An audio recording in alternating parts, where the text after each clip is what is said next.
I moved to Wynwood 3 years ago. I received an opportunity to come down here and be the director of art at the art galleries at the Wynwood Walls. And the Wynwood Walls is sort of the main hub in Wynwood. It's a mural park, open air mural park with about 40 murals, top muralists and street artists from around the world. And so I was invited to come down here, and I've been coming to Wynwood for a decade or more and painting in the streets here. And so I knew more of the graffiti side of it. But I also know the street art side and the mural side and all that. So I came down here, and what I discovered that I didn't know from visiting for a few days is the amount of people that actually come to this neighborhood. I thought it was only live during Art Basel and it was very active in December, but no, there's people, thousands and thousands of people coming every single day from all over the world, and they're here for the art. They could easily be at South Beach, in the ocean tanning, but they come here for art. And so when I rediscovered this neighborhood and started to talk to all the people that I would engage with on a day-to-day basis at the Wynwood Walls, I realized that there was an opportunity, and that opportunity was to teach people, because the people that are coming here know nothing about graffiti history. They don't know who Phase 2 is. They don't know anything about hip hop history. They never heard of Rakim. They never heard of Say Adams and Def Jam necessarily, or Freight Trains or 3D Style or Bubbles, nothing. And so, but they're curious because they're walking around and they're trying to figure it out, and they ask questions. And so when I had that realization, I said, you know what, this would be the perfect choice for a museum. And so as I started to kind of put my feelers out there and talk to a few people about it, I met my current business partner, Allison Frieden, and she got it. And so I was like, all right, I have one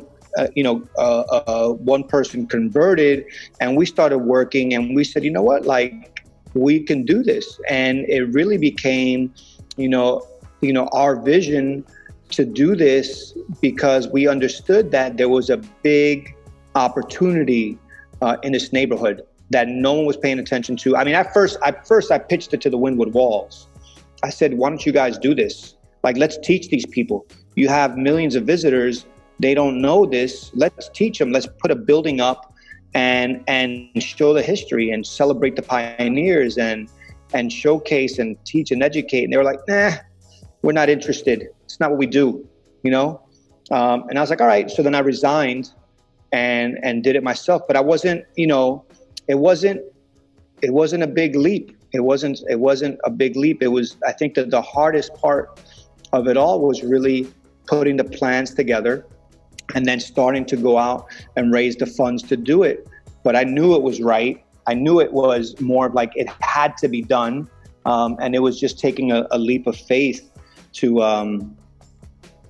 just go out and venture to do it. I thought it just needed to be done. And I'm crazy enough, and Allison is crazy enough to do it. It's been very helpful. My professional experience has been very helpful. When I was in college, I launched Stress magazine. I had no magazine experience.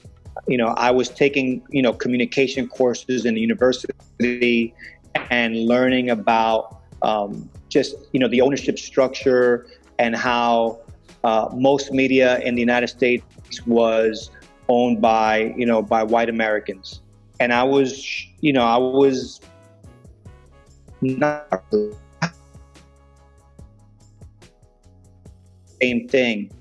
And I was also not too happy about that. And so I decided to just jump into it and launch a publication with friends. And so we launched this thing. And so a lot of it was learning on the fly.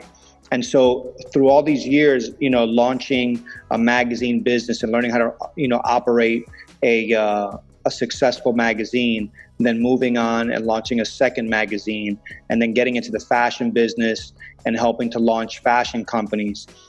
I ended up being a person that was on the creative side, but I was also a person that was on the business side and on operations. And so all that marketing experience, sort of training staff, being a creative director, being a writer, going on to write books, all of that came to help me launch this museum. And so when you look at any museum, and I've gone around the world looking at museums, studying museums, there's so much content within a museum. You have the paintings, then you have the plaques, then you have the writing on the walls, then you have the audio tour, then you might have quotes, then you have the people that are walking around that might tell you something. All that stuff is programming, and all that stuff is content. And so my background in magazines, I felt really prepared me to be a content provider, but instead of it being on a website or in a magazine or in a book, it's in a living, breathing space. And so everything, my entire professional experience, I've called all of it in to help me out. And it's been good. I'm very lucky that my career has been not just in one industry or in one discipline. It's really helped, and I feel like I'm challenged on a daily basis here to sort of expand what I do and to not only work with great quickly, to just roll my sleeves up and do it myself when needed. It's true, man. Just on that point, when this museum thing started to sort of bubble in my mind years ago, one of the reasons why I thought this was very important is because, first of all, no one's really celebrating this art movement. No one's really celebrating the pioneers from an institution level, from a museum level. It doesn't really happen. And when it happens, it's like once every 5 years, once every 10 years. And being from New York and being around a lot of these OGs, I saw a lot of them getting older and older, and I saw, many of them passing away, and they weren't celebrated in their lifetime for their contribution to this movement. So it was very upsetting, and it's still very upsetting. In the past 6 months, we lost Phase 2, right? Graffiti pioneer. We've lost Nick 707. We lost Lava 1 and 2. We lost Ray B 954. All really early first generation writers and artists in this movement. There's no, audio recordings of them. There's no video recordings of them. Their story is not there. Where's their stuff? Where's their history? And so that when I say that there's a lot of work to be done, just from that little thing, just from a little history perspective, and that's only New York City. That's not Chicago. That's not Detroit. That's not LA. That's not, we have a history of a movement that hasn't been properly documented yet. But that if we don't do it soon, and maybe it's like this, we're doing it via Zoom, digitally, if we don't do it soon, we're losing these folks, And so, I feel like when I say my work is not done, it's because I see that's one work. And now, I encourage people to do more of that. So people come in here and they're like, yo, why is there no big Philadelphia section? And I'm like, because that's your job, right? Here's my card. That's your work. You want to do that? Do that. Let's collaborate. Go do the work. Build a museum in Philly. So there's a lot to be done, but there's a short window of time, right? And that's our lifetime, and that's also the lifetime of these pioneers and these OGs that we want to celebrate and honor, that came up before, and because of them, we do what we do. For me, the work is the work, and we're here to do work. I'm here to, I hope that you guys one day could visit us in Miami after this whole sort of quarantine, Corona thing is over, and after the protest, and when we're not scared, we're going to all infect each other, whatever. We're here. We built this living, breathing shrine, so to speak, museum for the graffiti movement and for the hip hop movement. And, people visit us from all over the world. So I hope you guys could visit us down here. Send people our way. If anybody sees us, come visit us. If we're missing, if you should be in the museum, whoever's hit us up. Tell us why you should be in the museum, because you're probably right. And so we're baby steps. We're taking baby steps, but we're confident that the steps that we're taking are important. And so, but we're also always looking there that see this, that are the historians for their cities, that are the archivists for their cities, the collectors, know that we're doing this kind of work so that other people can do it. So we're a model that should be copied. There should be one of us all over the world. Every city should have something like this. And so you could join us, or you can make your own. We'd love to see it. And that's it. That's all I got.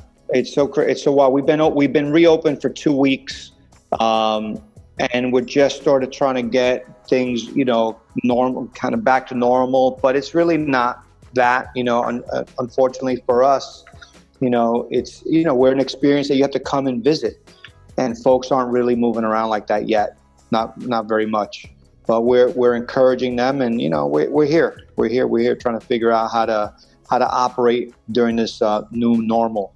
And I'm totally into the virtual stuff. I mean, what we did when we show art talks, so on Instagram, just pretty much every single day at 7:00, we have a new artist talk going on. It's been hugely successful for us just to be communicating and sharing with the community. And so, we're doing virtual art launches and all this kind of stuff so that folks can, be connected to us and sort of visit us, even though we're not open, or when people can't move around. So, but I'm open to all that kind of stuff. So I'll stay in touch with you guys. You guys stay in touch with me, and I'm looking forward to building. We have tour. I mean, we operated, when we opened up, every single person that came in the door was offered a free tour. And so that was sort of standard. Now with the whole social distancing thing, we don't do that anymore. So what we did is we put an audio tour together. So there's QR codes everywhere.